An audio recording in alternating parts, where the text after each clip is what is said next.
favorite ko. Ayan, fresh pa yung ano. Ano to? Anong Gulay. alugbati? Ay, hindi. Kangkong ng Taiwan. Tapos yung ano, yung noodles. Sariling gawa, no? Sila mismo gumagawa ng noodles. Hindi ito binibili. Yung nabibenta ng ano, ng soup. Sa kanilang noodles talaga to. Tapos yung egg, boiled egg with ano, may binabad sa tsaa. Kaya ganyan ang kulay. Yan, kain pa kayo. And Bango. may ano, may taugi. Sarap po. Bango.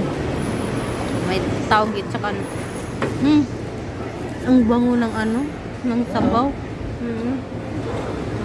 So, yan, chopstick lang gamit namin. So, kung gusto namin ng sabaw,